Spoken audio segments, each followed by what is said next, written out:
Muling nanindigan si TESDA Director General Joel Villanueva na wala siyang kinalaman sa PDAF scam. Paglilinaw ng kalihim, wala umano siyang inilalagak na proyekto sa mga bogus na NGOs ni Janet Lim Napoles. Para sa kabuuang detalye, may report si George Bandola.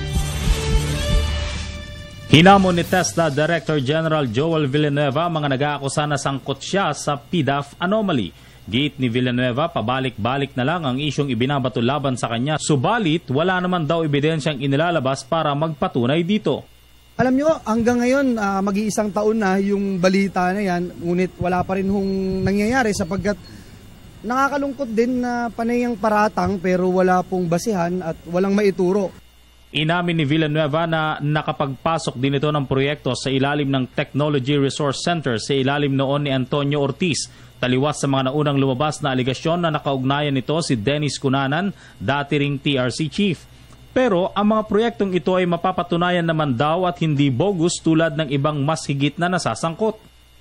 Sa tagal, wala pa rin hong nagsasabing ghost yung proyekto dahil na-audit nga po, liquidated at nandun po, nakikita, ginagamit.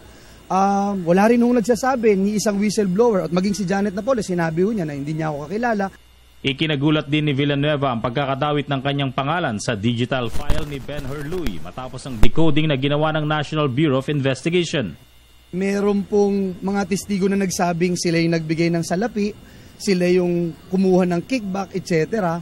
Wala hong lahat yun eh. Hindi ho present lahat pag binabanggit yung pangalan ko. Ang only present pag binabanggit yung pangalan ko is nilagay daw po sa listahan. And I don't think it's fair para paratangan mo ang isang tao na ang tanging kayamanan ay yung kanyang pangalan. Sabi ni Villanueva, mas maiging iharap na lang ng mga nag-aakusang ebidensya kaysa laruin pa ito sa media. Haharapin din daw nito mga kaso kung sakaling may magain nga laban sa kanya. Para sa Telebisyon ng Bayan, George Bandola.